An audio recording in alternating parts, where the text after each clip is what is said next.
Jadi karena kita melanggar jalan janji itu, sign itu, berarti kan harus bayar denda penalti Pak. Nah, kita dikasih somasi 1, lalu somasi 2, sampai kedatangan rumah. Oh gitu ya, kejam itu, neror namanya itu.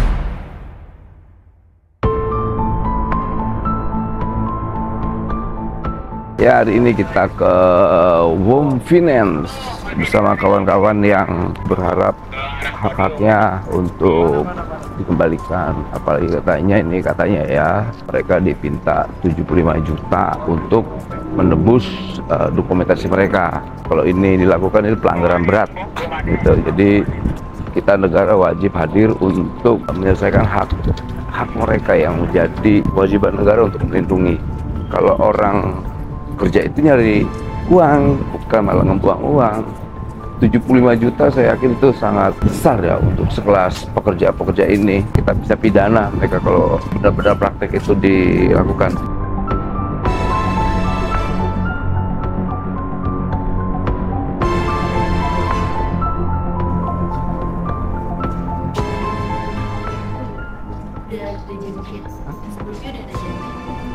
Ada deh. Dari Wakil Menteri.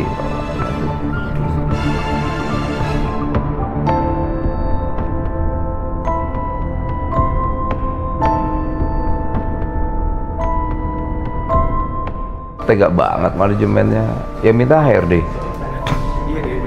Manajemennya. Ngeri sekali.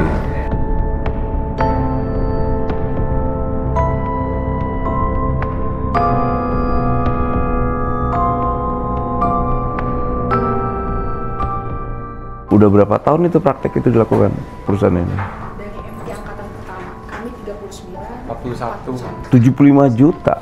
Buh, nggak boleh tetap. bahkan sudah kita didatengin juga dapat somasi 1, somasi 2. Maksudnya apa tuh somasi? Jadi karena kita melanggar jalan janji itu, sign itu, berarti kan harus bayar denda penalti Pak. Nah, kita dikasih somasi 1, lalu somasi 2, sampai kedatangan rumah. Oh gitu ya, kejam itu, neror namanya itu. Saya 3 orang datang. Gitu. Dan kalau sudah bayar 75 juta itu, maka lepas tangan kalau misalnya ijazahnya hilang Pak. Oh ya nggak bisa. Oh ada pernyataan itu? Pas datangin ke rumah, Oh, yang datangin siapa? dari pihak hajinya. Jadi kalian didatengin, dikasih somasi 1, 2, 3, kalau enggak ijazahnya hilang gitu? Iya, maksudnya tidak tanggung jawab. Nggak tanggung jawab? Suruh hilangin aja. Suruh hilangin, kalian punya hak untuk mempidanakan itu. Lepas dari persoalan kontrak itu. Kontrak itu bisa kita batalkan. Karena nanti akan kita lihat adil atau tidak kontraknya. Kadang-kadang pekerja-pekerja ini suruh tanda tangan kontrak yang malah sebetulnya memberatkan para pekerjanya. Gajimu sesuai nggak? Kalau misalnya dilihat dari kondisinya atau kerjanya, saya rasa enggak. Nah itu. Jadi mereka kadang-kadang landasannya perjanjian kerja. Pas kita lihat gajinya nggak sesuai. Ya jangan ditipu lah, pokoknya prinsipnya pekerja itu jangan ditipu, kasihan. Saya Immanuel Ebenezer, saya Wakil Menteri Tenaga Kerja Republik Indonesia. Kehadiran saya di sini mewakili negara, tidak mewakili ormas. Nah, di kita itu ada aplikasi terkait buruh tanya wamen. Lebih mudah menjangkau laporan-laporan masyarakat sebetulnya. Kemarin mereka di aplikasi kita bikin laporan harus segera kita tindak. Pertama terkait penahanan ijazah. Nah, penahanan ijazah itu pasti ada pidananya karena penggelapan. Kedua, ketika minta tebusan terhadap apa yang menjadi hak mereka, misalnya ijazah minta dipulangin, minta tebusan, itu pidana pemerasan. Karena ini bentuk kejahatan yang nggak boleh kita tolerir. Kejahatan ini sudah berjalan puluhan tahun. Nah, di eranya Pak Prabowo, kejahatan yang dilakukan oleh korporasi ya, perusahaan, udah nggak boleh lagi. Karena kita punya kewajiban melindungi perusahaan. Kita harus lindungi perusahaan-perusahaan agar tetap berjalan. Kedua, mereka sebagai warga negara harus kita jaga. Itu kewajiban negara. Nah, kapasitas saya kemari, pertama, tetap ingin perusahaan ini berjalan. Kedua, kami tidak kapasitas untuk memeras. Ketiga, kami tidak akan minta uang apapun. Yang kita minta hanya hak mereka. Hak mereka terkait dokumentasi. Tidak boleh ada yang namanya minta tebusan. Kalau masih itu dilakukan, kami atas nama negara ya, akan melakukan proses hukum. Jadi emang ini praktek kejahatan ya, praktek kejahatan para pelaku usaha yang nakal ya, yang nakal. Ini sudah dilakukan puluhan tahun. Nah, kali ini di pemerintahan Pak Prabowo kita tertibkan semua. Tinggal kita saling kerjasama, ya kan? kerjasama agar iklim industri kita bagus, buruh-buruh ini sejahtera, tidak dibawa tekanan, ketakutan dan sebagainya. Apalagi mereka katanya di somasi gitu loh. Karena posisi tawar mereka lemah. Nah sekarang kalau kalian mau somasi ya Presiden Prabowo, somasi negara ini, somasi konstitusinya. Karena kewajiban negara di pemerintahan Pak Prabowo harus menjaga mereka. Itu perintah. Ijazahmu dek. Ijazahnya di sini Pak. Yang dipinta 75 juta benar? Betul Pak. Betul. 75 juta loh Mbak. Suratnya Ada surat ya? juta 100. Coba panggil. Ini perjanjian manajemen training. Gajimu berapa? 5,25 selama 5,2. Berapa tahun? selama 3 tahun. 3 tahun. Kerjaannya gimana? Itu ada di wah parah. Parah. Nangis di sini. Banyak yang sampai survei naik perahu gitu. Kilo sehari naik motor. Gitu ya. Nah ini kan nggak baik ini. Somasi 2. Somasi kalian. Wah disomasi, kasihan buruh. Kacau pujem banget ini. Ini surat keputusan sama surat panggilan kerja kedua sih Pak. Ini udah lama Mbak praktek ini Mbak? Nahan ijazah? Kalau praktek itu kan sebenarnya dari awal tanda tangan sebenarnya Mas dan Banyu sudah tahu. Betul ya? Betul, karena pada saat itu juga kondisi kita sedang depresi, kita nggak tahu nih. Kita dikasih harapan dan lain-lain, ternyata oh pantas ternyata perusahaan minta tebusan untuk 70 juta. Saya baru sadar sekarang. Oke, kasusnya apa aja? Saya tidak terupdate, mohon maaf ya. Maksudnya untuk Resignnya alasannya seperti betul, apa? alasannya Gitu. karena mungkin dijabarin satu-satu. Yang pertama karena load kerjanya. Kita kerja dari Senin sampai Sabtu. Kita dari pagi sampai malam. Untuk minggu ketiga, minggu keempat kita masuk. Jadi kita sebulan libur cuma hanya 2 hari. Kita masuk pagi, pulang malam, closing bisa subuh. Hari libur keagamaan pun kita tetap masuk. Misalnya yang Kristen, agama Kristennya, keagamaannya tetap masuk. Muslim tetap masuk, yang Buddha tetap masuk. Jadi semasa saya kerja banyak yang nggak sesuai dengan profesi saya. Jadi saya ini kemarin sebagai marketing head. Habis itu saya tetap disuruh sebagai collection. Jadi ini kan bertolak belakang nih.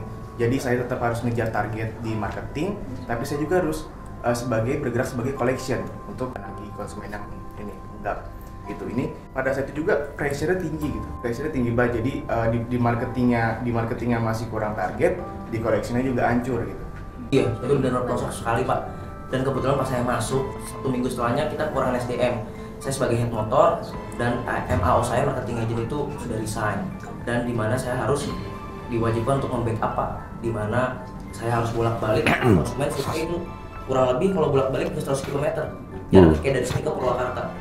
Itu jauh sekali lawan di jalan saya itu gitu-gitu Pak. Jadi itu yang membuat saya nggak kuat loh. Benar waktu itu ketika angkanya lagi merah dan itu bukan konsumen saya, itu diembankan ke saya kan.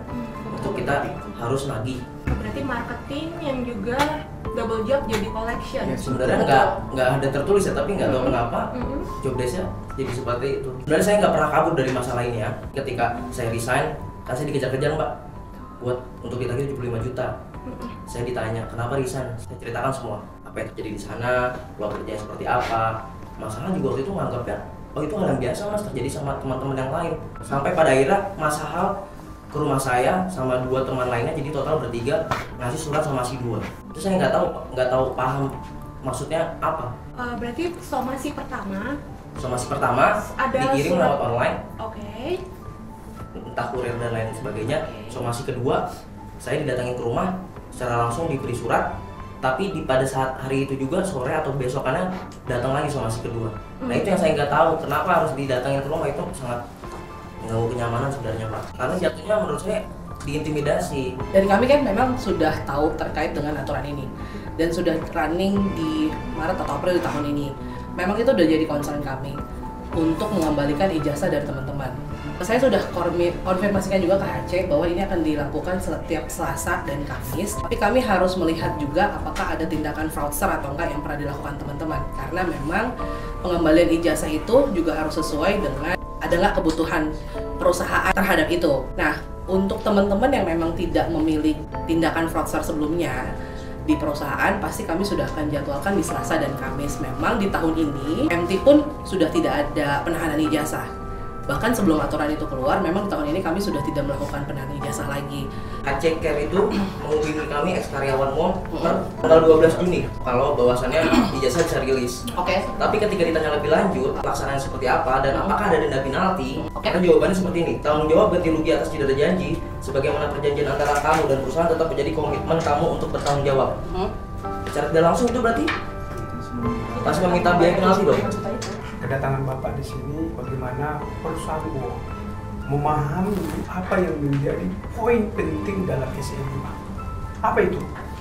Setiap perusahaan dilarang untuk melakukan penahanan ijazah. Yes. Nah, kehadiran mereka di sini adalah mau ada fraud atau tidak, itu tidak boleh lagi dengan SNI. Maka yang berempat ini datang ke sini, bagaimana kejelasan ijazahnya? Boleh nggak dikeluarkan hari ini? Untuk sikap manajemen, seperti yang tadi sudah saya sampaikan, bahwa kami memang melakukan penjadwalan terhadap teman-teman untuk bisa Selasa dan Kamis bisa dijadwalkan mengambil ijazahnya. Itu poin pertama. Jadi apakah bisa mengambil? Pasti bisa mengambil di Selasa dan Kamis. Tidak mungkin ya deh Pak, kami tidak melakukan hal tersebut karena itu sudah jadi komitmen kami dan bahkan itu juga sudah terbukti. Dengan HC Care kami menghubungi teman-teman untuk datang di Selasa dan Kamis. Kami juga sudah menyatakan tidak ada penalti dan silakan diambil untuk di Selasa dan Kamis. Saat ini kan good newsnya ya, kabar baiknya ada 2 poin. Pertama, UOM Finance mau memulangkan ijazah. Kedua, terkait penalti juga tidak ada. Baru terima kasih atas pernyataan dan jawaban yang menjadi kegelisahan kawan-kawan. Ya. Di pemerintahan Pak Prabowo, pengusaha kita lindungin, pekerja juga. Kan ada 2 kewajiban pengusaha ya. Bayar pajak dan sejahterakan kawan-kawan pekerja dan buruh. Kalau saya sih cuma 1 poinnya tadi, ya sudah pulangin aja lah, jangan ada penalti udah. Tapi nanti setelah ini semua udah dipulangkan, baru akan kita tertibkan yang langkah yang berikutnya. Soal misalnya persyaratan rekrutmen tenaga kerja, tidak boleh lagi nanti ada yang namanya good looking, tinggi badan, umur dan sebagainya. Karena kita tidak mau negara ini hancur dengan syarat-syarat yang tidak substantif. Saya ingin memberi pesan bahwa hari ini negara bentuknya seperti ini. Kita harus hadir di tengah-tengah rakyat. Kita hadir juga di tengah para pelaku usaha, tapi dengan cara yang baik. Pak Dirut ya? Pak Yaya? Iya Pak. Iya Pak Yaya. Kita sidak ini kan sifatnya bukan untuk melakukan intimidatif ya. Kita pembinaan aja, sifatnya pembinaan. 2025 ini esensi dia tahan ijazahnya udah nggak ada. Udah ada. Walaupun memang sebelumnya kan itu pun sebenarnya kita tahan karena untuk moral obligation aja sebenarnya sih Pak. Karena kan kita udah investasi, belajar, gitu Pak. Kalau soal dokumentasi, ijazah kan dokumen ya.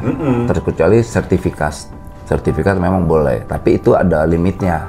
Misalnya tadi Bapak cerita, saya di sekolahin nama perusahaan terkait keahlian tertentu ya, itu boleh, tapi dengan waktu tertentu gitu. Karena itu memang haknya perusahaan.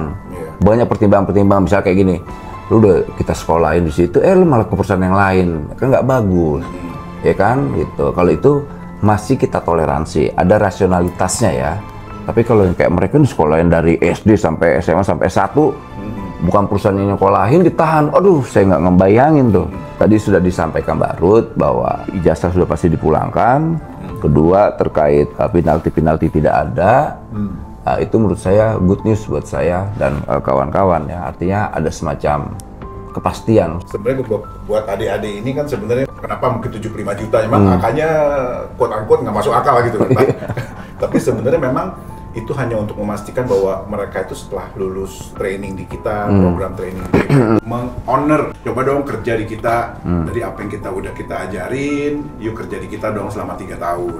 Kan gitu. Saya berharap hari ini bisa diselesaikan nih. Pasti, itu kemarin kita sebenarnya udah ngeblas, bahkan yang nggak meng-honor itu kita udah blast Pak. Ya biar maksud saya tidak sia-sia kemari, Pasti. bisa dikeluarkan ijazahnya sekarang.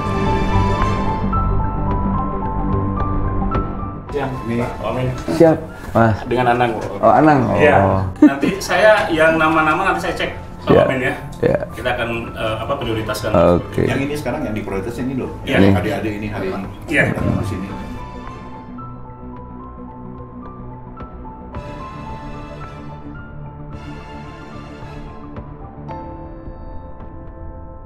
Kita sekarang. Juga Bapak.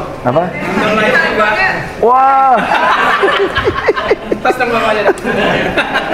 Oke, terima kasih. Hari ini kita sidak di WOM Finance, tapi luar biasa respon mereka sangat kooperatif, tidak ribet, nggak pakai ngotot-ngototan, nggak ada harus yang sedikit perselisihan. Secara substantif, mereka mendukung program pemerintah terkait SE, surat penanaman ijazah. Nah, kawan-kawannya adik-adik kita ini yang kemarin berkeluh kesah di aplikasi kita, Buruh Tanya Wamen, hari ini kita hadir di sini dan ditemui oleh Mbak Ruth ya. Mbak Ruth sebagai Legal Corporation dan Pak Yaya sebagai Dirut, Mas Anang mantannya Krisdayanti gimana? Nah, kita sepakat untuk memulangkan ijazahnya dan tidak ada yang namanya penalti 75 juta itu. Ini sudah menjadi kesepakatan dan kebijakan perusahaan ya, Pak Yaya ya. Betul, terima kasih Pak Wamen yang hadir di kantor kami WOM Finance. Memang sebenarnya dengan ketentuan yang baru, kita tahun 2025 ini juga sudah setiap MT atau MDP yang kita terima, yang join, udah nggak kita mintain lagi ijazah-ijazahnya. Kemarin pun sebenarnya kita udah blast ke semua MT ya yang di sana untuk segera mengambil ijazahnya.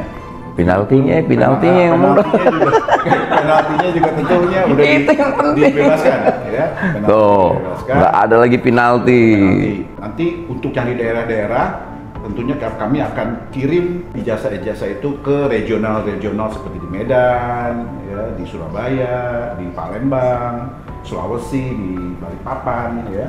Jadi teman-teman, adik-adik yang berada di sana nggak usah repot-repot ke Jakarta untuk ambil ijazah. Wih, luar biasa. Jadi kawan-kawan di daerah nggak mesti repot. Ini bentuk tanggung jawab perusahaan yang luar biasa, nggak ribet tuh. Jadi tinggal telepon perusahaan, lantas mereka akan mengirim ke regional ya, jasa dokumentasi itu. Terima kasih sekali lagi Pak Yaya. Terima kasih. Dengan kunjungan ini tertekan atau enggak? Enggak. Oh, nggak bener nih. Terima kasih Pak Yaya, makasih ya. Thanks banget Mbak Ruth, makasih. Mas Anang, makasih ya. Thank you banget. Dek, diurus ya ini ya. Makasih ya. Banyak ya Pak. Ya, makasih ya. Makasih semua. Pak, makasih ya semua ya. Mbak semua. Mas Anang, Mbak Ruth, Bang Gi, dibantu ya. Oke. WOM Finance nih, ini bosnya WOM Finance nih tuh. Ini baik banget. Makasih ya, hormat ya. Thank you kerja ya. Kepada Bapak Wamenaker Republik Indonesia, Bapak Immanuel Ebenezer beserta staf dan jajarannya, kami ucapkan terima kasih banyak dan juga untuk pihak WOM Finance, terima kasih banyak karena telah sangat kooperatif dan juga kasih sinyal yang sangat positif ya untuk teman-teman semua nanti yang di luar Jawa juga untuk bisa berkala untuk update-nya. Yang sudah semoga yang sudah masih aktif. Oke, thank you semua.